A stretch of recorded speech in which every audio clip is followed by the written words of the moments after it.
Yeah, because you are experienced in this industry, that means you've seen different eras of the game of baseball.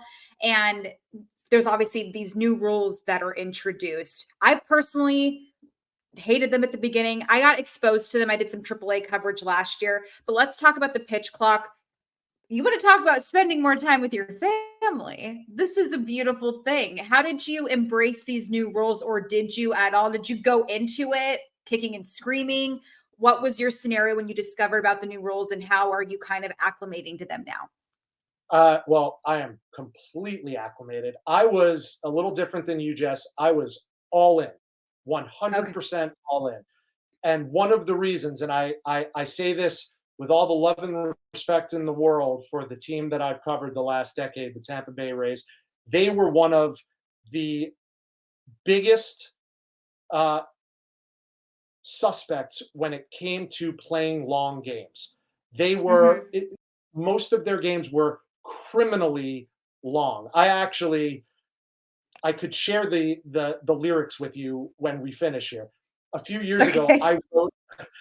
I wrote a satire song based on Billy Joel's song "The Longest Time." If you know that Uh-huh. song, I do. I wrote a song about the Rays called "The Longest Game" because the Rays were habitually going 3:15, 3.5 hours. When I heard there was going to be a pitch clock and games were going to be shorter, I was like, I am here for it. And lo and behold, now the joke in my house is every time I come home from a game, whether it's a home game or I'm in studio and come home, the first thing my wife says to me every time I walk in the door is, "You're home already?" And she still can't get used to the fact that I'm home. It Right. might be 30 minutes earlier than normal. Sometimes it's 45 minutes earlier than normal. But I think it has been received 100% approval rating. I don't know of anybody who says, I wish the games were longer. And then Right. the only thing the traditionalist in me looks a little sideways at are the monster numbers that are going to be now normalized. Like you see Ronald Acuna going 40-70. No one has done that before. Maybe no one's going to do that again for a number of years. But I don't think those numbers would have been possible without the rule changes. And look, personally, I witnessed Josh Lowe this year. He's a 20-30 guy.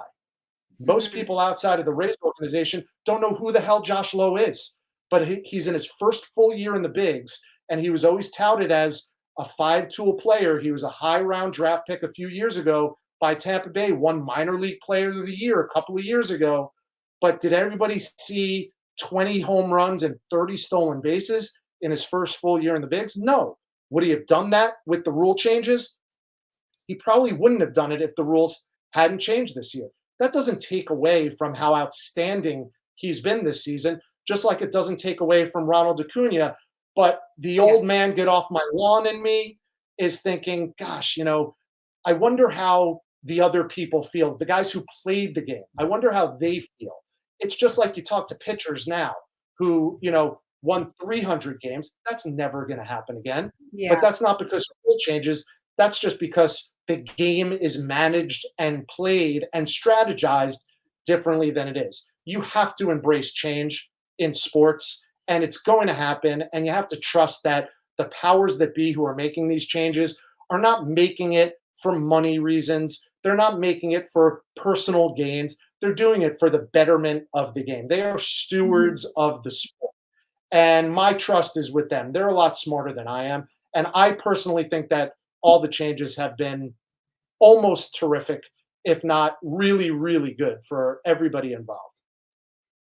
I agree. We had a 3 hour and 10-minute game not too long ago, and I threw a fit. I'm like, "What is this madness?" Like, it's not like I have a social life, but I did. It's gonna be struggling from it.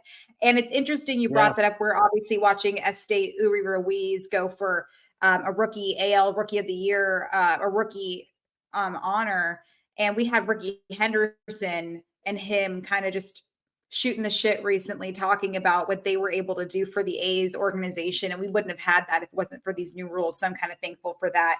And just to embrace every single era. And old man yelling at the clouds, get off my lawn. There is one of the us one of that guy in every single one of us baseball sportscasters. It just is what it is.